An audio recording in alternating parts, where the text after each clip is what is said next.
os tribunais de contas realmente são grandes desconhecidos da sociedade, não é? Por uma série de razões, os tribunais ficaram durante muito tempo muito acanhados, bom, em parte por decisão deles próprios, no sentido de ter uma postura assim, mais discreta, uma postura mais... não querer ser um órgão de grande interferência. Hoje a gente vive nisso, né? Tudo é muito midiático, as próprias instituições, as pessoas não estão se autocontendo, a gente vê isso lá dos ministros Supremos, que toda hora dando entrevista, toda hora dando opinião sobre isso, sobre aquilo, tudo mais. Então, esse caminho nunca foi dos tribunais de contas, sempre foram instituições mais discretas. Eu acho que esse é um aspecto positivo, de fato, ter um pouco mais de discrição, um pouco mais de cuidado, não virar os conselheiros, seus membros, não quererem se tornarem celebridades, popstar, como alguns por aí querem, né, de outras instituições. O próprio Supremo a gente vê isso, né, com muita... querer ser protagonista. Não é o caso. Mas de outro lado também, os tribunais precisam mostrar para a sociedade para que eles existem, para que eles servem, o seu trabalho, né, a sua atividade. Então, nesse sentido, é fundamental. A gente sempre diz isso, olha, o tesouro no fundo do mar, por mais que seja importante, mas no fundo do mar não vale nada. Então tem que mostrar, tem que justificar. Porque as pessoas que mantêm o Tribunal de Contas, né? A sociedade é que mantém, que paga o imposto é que mantém o Tribunal de Contas. Então, aquilo tem que voltar. Olha, vale a pena ter um Tribunal de Contas. Ele está exercendo o seu trabalho. Aquela instituição ela não é de adorno, ela é uma instituição efetiva. Então, o que ela faz? Basicamente é um órgão de controle, controle externo. Um órgão independente, não é? Independente da Assembleia, independente do Poder Executivo, independente do Poder Judiciário, órgão independente. Todo controle, para ser efetivo, tem que ser independente, um órgão com autonomia.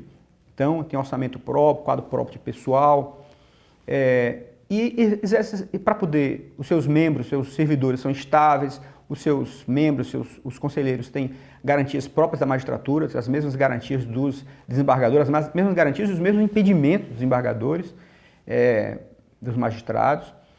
Então, o que é que ele faz? O controle externo. Basicamente, o que é isso? Fiscalização de todos os atos governamentais que envolvem recurso público, que envolvem dinheiro público, né?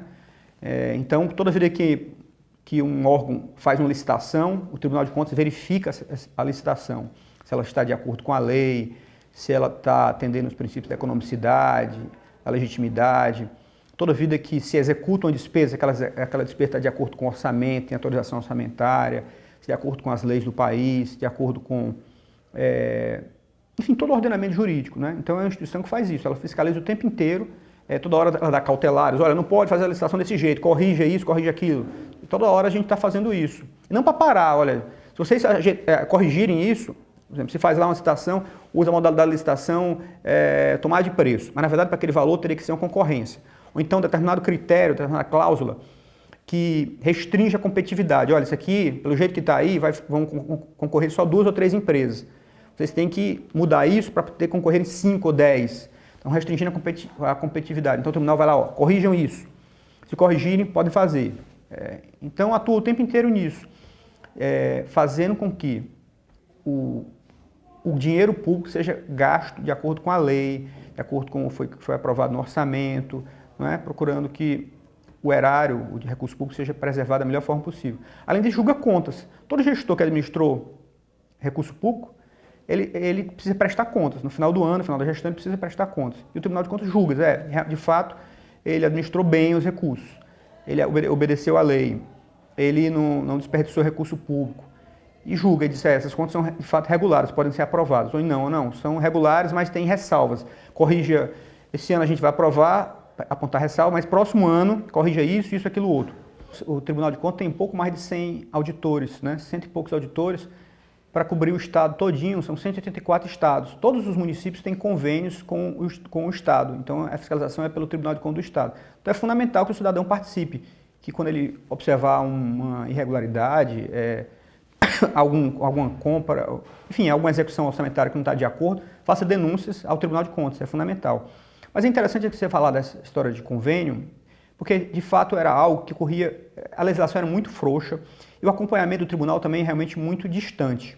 Houve até aquele problema grave, alguns anos atrás, aqui em convênios no estado do Ceará, que gerou muito mal-estar, mas no fim do dia foi positivo, no sentido de que o tribunal pôde aperfeiçoar muito as suas práticas de fiscalização. Nós queremos lá, por exemplo, uma gerência específica para convênios, para acompanhar todos os convênios que são feitos no estado do Ceará.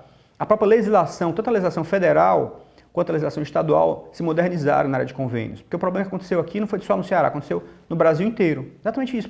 Onde tem brechas, né? Havia brechas demais, tudo que não tem controle degenera. E o controle era muito ruim. Então, os controles se aperfeiçoaram muito nessa área de convênios, no estado do Ceará e no Brasil como um todo. Aqui, especificamente, lá no TCE, é uma área prioritária para a gente hoje. A gente tem dado uma ênfase muito grande na fiscalização de convênios. Mas, sem dúvida nenhuma, voltando para o seu ponto inicial, o apoio da população, o apoio do cidadão é fundamental. E a gente tem várias iniciativas lá para estimular isso, o apoio. Por exemplo, a gente tem lá o programa chamado Agente de Controle. É um programa que os técnicos do tribunal vão às escolas públicas, inclusive as escolas públicas do interior. Boa parte das cidades do interior foram visitadas. As escolas públicas de Fortaleza, de ensino médio, acho que foram todas visitadas já pelo agente de controle, mostrando o que faz o Tribunal de Contas, o que ele deixa de fazer, estimulando que os estudantes façam denúncias ao tribunal. Esse é um mecanismo. Mas vários outros nós desenvolvemos nessa área de controle social, estimular as pessoas a conhecer o Tribunal de Contas, que atividade ele faz, como é que elas podem interagir com o Tribunal de Contas. Essa própria entrevista que eu estou dando para você aqui é nesse sentido, né? Para divulgar o Tribunal de Contas, para as pessoas que estão lendo o jornal, eu sei que o Jornal do Estado tem muitos leitores, vão saber o que faz o Tribunal de Contas e podem acioná-lo, podem apoiar o trabalho, podem apontar irregularidades. Uma fusão não seria possível porque o TCE já existe, então eu não posso tirar conselheiros de um órgão que já existe, colocar conselheiros de outro órgão lá. Seria, na minha visão, inconstitucional, flagrantemente inconstitucional.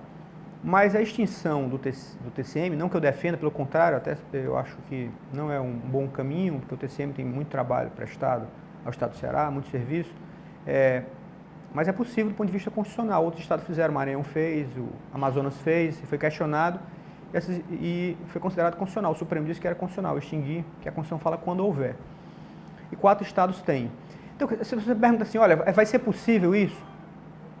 Se houver de fato a decisão política, a quem cabe a decisão política, a Assembleia Legislativa, é que o Tribunal de Contas do Estado absolva, sim, será possível. Outros estados fazem isso, nós vamos aprender com a experiência dos outros estados. Minas Gerais, né, que tem mais de 800 municípios, tem apenas um tribunal. São Paulo, que tem mais de 500 municípios, tem um TCM do município de São Paulo, mas todos os municípios do interior são fiscalizados pelo TCE, fiscaliza o estado e todos os municípios do interior.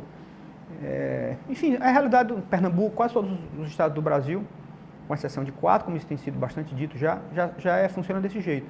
É óbvio que o TCE vai ter que aproveitar toda a experiência, se confirmar, toda a experiência dos servidores do TCM. Pelo que eu vi, pelo que está posto, os servidores do TCM iriam para o TCE, não é isso? Seriam aproveitados no TCE. Então, toda a experiência deles não seria perdido, né? Toda a experiência de fiscalização que eles têm, de auditoria em prefeituras, em câmaras de vereadores, etc., seria trazida para o Tribunal de Contas do Estado. Claro que teria um custo de adaptação, né? Um custo de transição. Seria maior ou menor, mais penoso ou menos penoso. Mas isso já acontecia em outros estados, aqui também, que a decisão política for essa, irá acontecer também e o TCE irá cumprir essa missão, essa tarefa. Quer dizer, como é que você faz uma transformação dessa sem uma transição? Não é? Nem que seja uma lei que estabeleça isso, os detalhes dessa transição, ou resolução do próprio tribunal que estabeleça o detalhe da transição, mas certamente vai ter que ter um período de adaptação, assim como qualquer empresa, qualquer instituição que receba novas atribuições, ela vai ter que se adaptar àquele novo quadro, àquela nova situação. Então isso certamente haverá uma transição. Nós já temos a nossa escola de contas lá, o Instituto Plácido Castelo, que tem essa finalidade, que inclusive é muito mais antiga do que a escola do Tribunal de Contas dos municípios, que é recente. Eles também já tinham essa tradição de fazer isso, mas como escola, faz pouco tempo que eles abriram a escola deles, acho que 1 ano ou 2, a gente já tem bem mais tempo. Então, quanto a isso, não há dúvida nenhuma, é um caminho inevitável, né? De se aproximar do gestor, se aproximar do cidadão.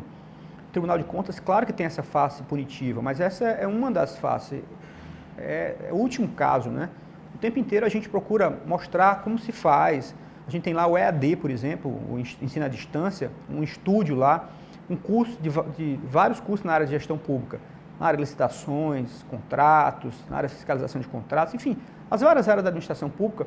O Tribunal de Contas oferece cursos de EAD, cursos à distância, cursos presenciais, palestras, isso é o tempo inteiro. Mas não é uma experiência só nossa aqui do Ceará, não, é uma experiência do Brasil todo, é um caminho sem volta. Porque esse é o cuidado, né? Por isso que a gente tem que ter moderação, quem exerce esse tipo de função. Por isso é que, por exemplo, para ser conselheiro do Tribunal de Contas, tem que ter mais de 35 anos, exige a Constituição. Exatamente por isso, para aqueles arroubos, o sujeito acha que é legitimidade, não é legítimo. Aí eu vou começar a escolher as coisas, peraí, o governador foi eleito, o povo apoiou, os deputados foram eleitos, então não é o conselheiro que vai lá dizer. Mas daí também permitir que se faça desperdícios, aí o tribunal também não pode aceitar. Não, peraí, esse gasto é legal, foi autorizado, está na lei, mas isso aí é desperdício. Então vamos olhar caso a caso, né, as especificidades de cada caso. Aqui no Brasil, o parlamento escolhe a maior parte, né? Não é o governador que escolhe. Antes de 88 era o governador que escolhia a maior parte. Agora o governador, na verdade, só escolhe um livre e 2 numa lista tríplice entre membros de carreira. E o presidente, por exemplo, é escolhido pelo próprio tribunal. E é um debate tanto, realmente é um debate interessante. Será que essa composição é perfeita? Me parece que ela pode ser aperfeiçoada.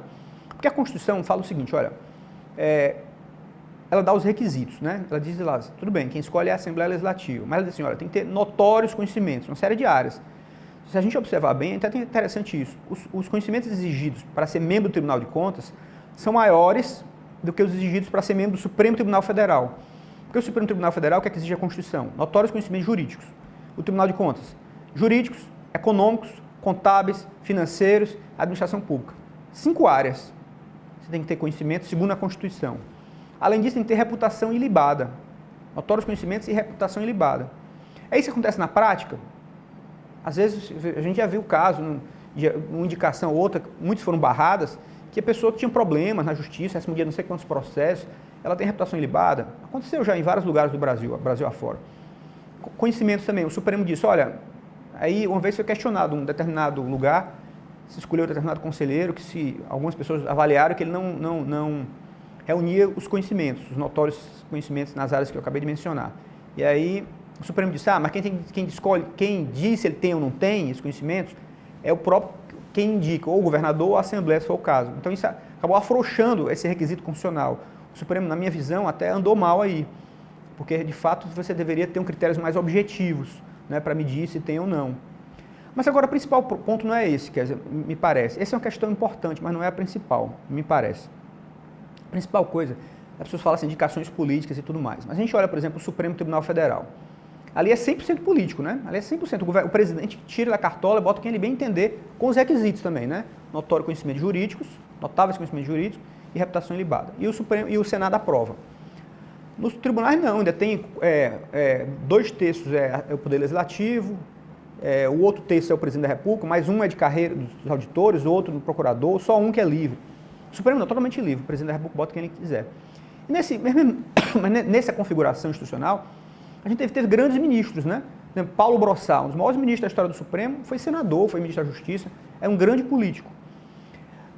Aqui mesmo no Ceará, por exemplo, no TCU, a gente teve o ministro Biratã Aguiar, que foi um grande ministro do TCU, e vários outros exemplos de pessoas que foram para lá e exerceram muito bem, vieram da política, vieram do parlamento, exerceram muito bem. Então, o principal problema que eu vejo, isso é uma disfunção, quando ocorre, e a gente tem notícia que ocorre aqui e acolá, um lugar ou outro, é quando o sujeito chega no Tribunal de Contas e continua fazendo política. Isso sim, esse é um defeito gravíssimo, gravíssimo. Isso realmente uma coisa abominável, porque você não pode ser juiz e jogador ao mesmo tempo, não é? Se você entra no Tribunal de Contas, tudo bem, eu tive uma vida partidária, vivi nas poeiras da política, na disputa, no conflito, ok. Política é extremamente importante, a gente brigou a vida inteira não. Quem vivia, eu, por exemplo, nasci em 70, vivia uma parte da minha infância era a ditadura militar, né? Foi só em 85 que teve a redemocratização, a eleição direta só em 89. Como se lutou nesse país pela democracia, não é? De eleições livres, para as pessoas poderem falar o que bem entenderem. Então a política é uma arte nobre, a gente não pode ter hoje tem essa visão muito negativa da política, dos políticos. Longe disso, a gente tem que valorizar os políticos, valorizar a política. Então, extremamente valorizado. Agora, político tem o seu lugar. Se você quer ser político partidário, defender ideias, defender causas, defender...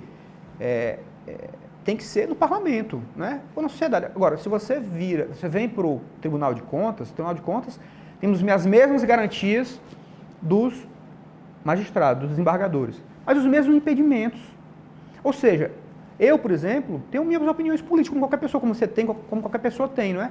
Mas tenho que resguardar. Nem um adesivo no meu carro, quando tem eleição para prefeito, para governador, eu coloco. No meu carro particular, eu não coloco um adesivo. Porque é um impedimento, eu não quero que as pessoas saibam que eu tenho, que eu vou votar em A, em B, em C. É um impedimento, quer dizer, às vezes eu queria escrever até um artigo no jornal defendendo determinada ideia política, mas me resguarda, é um impedimento que eu tenho de não me manifestar. Quer dizer, tem umas garantias da magistratura dos impedimentos.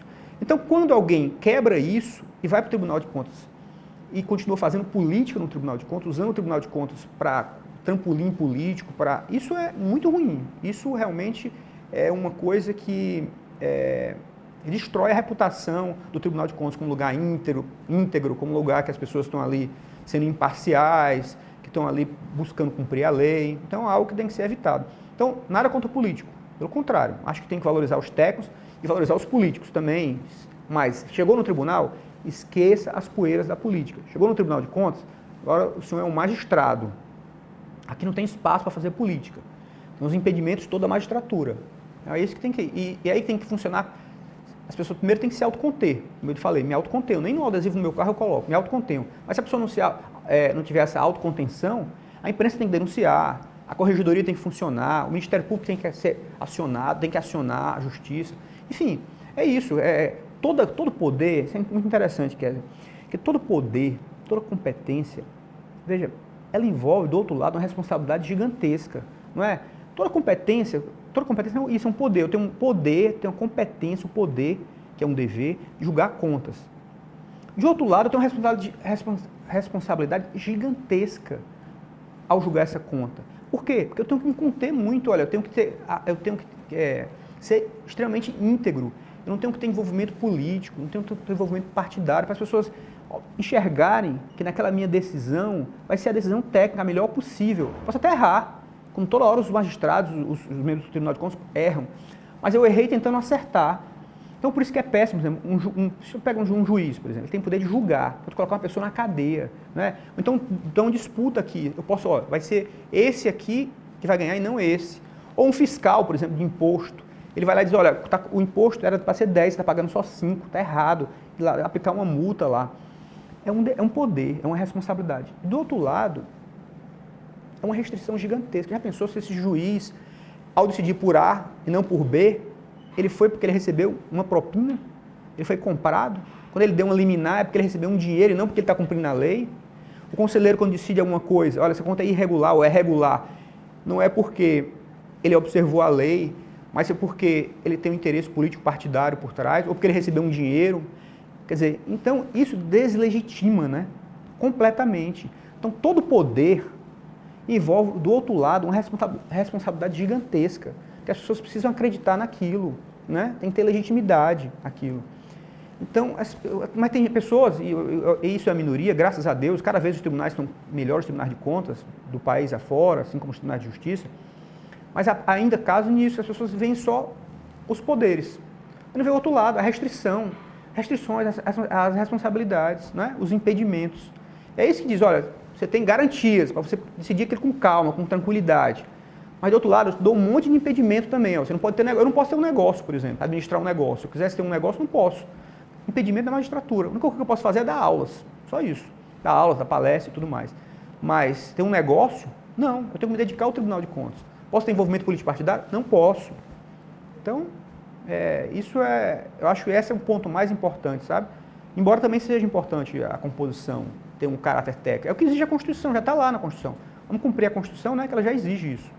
Começamos o ano fazendo uma grande reestruturação no Tribunal de Contas, né? Uma reestruturação muito grande. Criamos setores novos, setor de informações estratégicas do Tribunal, setor de acompanhamento de receitas. Uma modificação intensa, muito grande mesmo. Fazia muito tempo que o Tribunal não fazia uma grande reestruturação como fez. Mudamos o método de remuneração, passou valorizando muito a produtividade. Um dos cargos que tinha no Tribunal de Contas era subdiretor de inspetorias. Nós acabamos, esse subdiretor o cargo continua existindo lá, é de assessor. E qualquer um pode ser. O que tiver maior, a cada 6 meses ele pode mudar. Quem tiver mais pontos se torna um assessor. Quem tiver mais pontos, quem tiver maior produtividade se torna um assessor. Então, quer dizer, acabou aquela história do sujeito ser o dono do cargo. Qualquer um pode ocupar o cargo. Aprovamos a resolução que para ser da Secretaria de Controle Externo do Tribunal é obrigatório ser servidor efetivo. A pessoa de fora, para dar mais garantia, o servidor efetivo ele tem estabilidade. Então, para ser da Secretaria de Controle Externo, que é o coração do tribunal, tem que ser servidor efetivo. Fizemos um concurso interno lá para secretário-geral do tribunal. A primeira vez que o tribunal faz isso. Qualquer um pode ser secretário-geral. Qualquer um do tribunal. Eu fiz lá uma seleção assim que eu assumi. Aí 12 se candidataram, fizeram prova escrita. Aí das provas escritas, eu selecionei as 5 primeiras, 5 melhores provas. Aí depois fiz uma dinâmica de grupo, depois uma entrevista individual. E foi escolhido uma pessoa, nesse processo, um servidor, porque qualquer servidor efetivo podia concorrer. Um servidor efetivo foi escolhido por concurso entre os servidores. Qual a mensagem que eu quis dar? Meritocracia. Qualquer um pode ser o secretário-geral.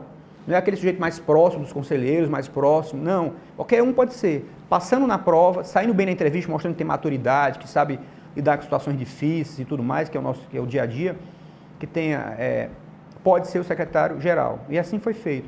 Então isso foram tantas modificações que eu acho que a gente passou assim para outro patamar. O tribunal já vinha se modernizando muito. O conselheiro Valdomiro Távora, que ficou como presidente durante 4 anos, também fez um trabalho muito bom.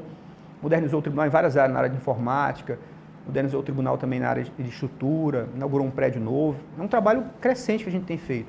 Fizemos concurso público, estamos conseguindo nomear, com todas as dificuldades orçamentárias agora, concurso público. Como comecei a falar, a gente precisa ficar mais conhecido, né, na sociedade. Não adianta a gente trabalhar, você nem sabia que a gente estava trabalhando tanto. A gente precisa divulgar.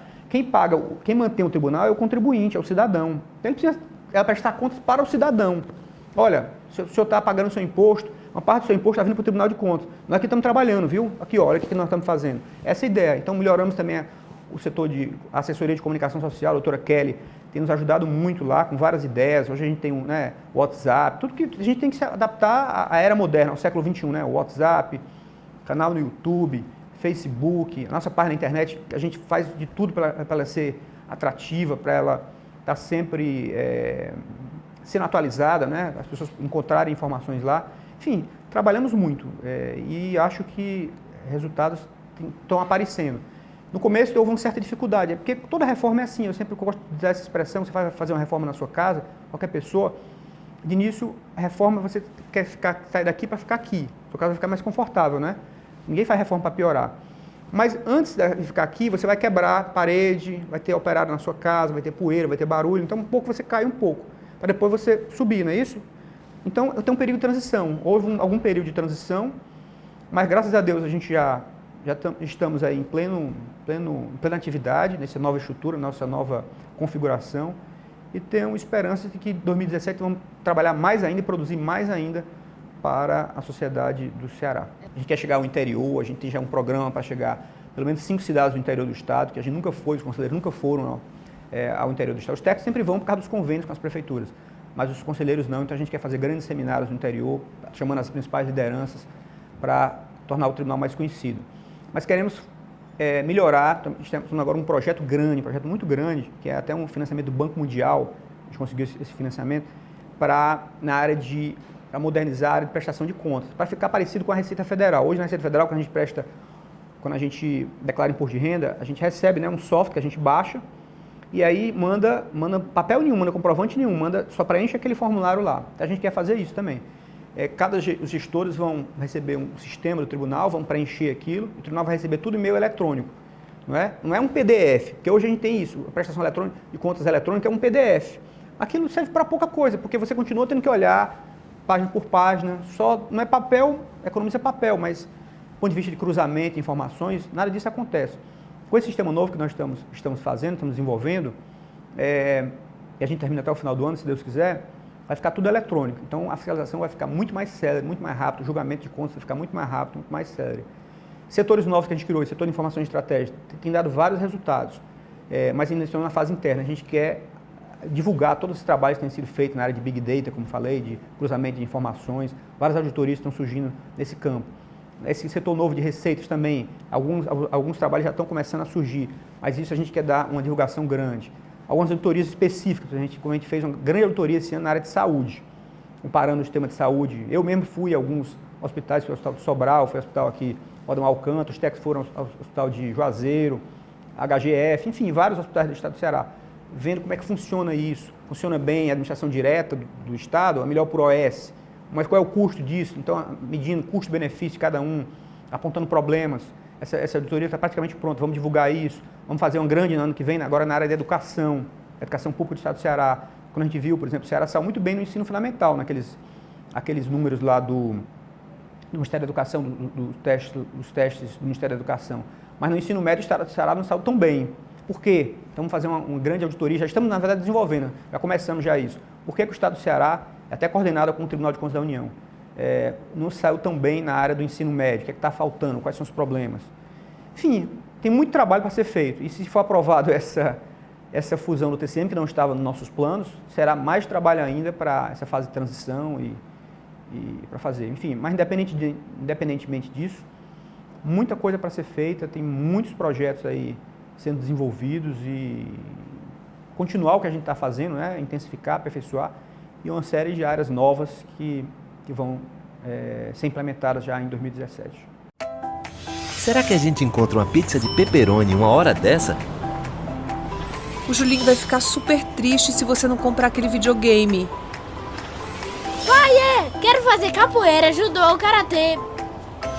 Guia o Estado. Com ele você encontra tudo o que precisa todos os dias da semana e a qualquer hora, com facilidade e rapidez. Acesse o site do Guia o Estado ou baixe o aplicativo e tenha a cidade na palma da mão.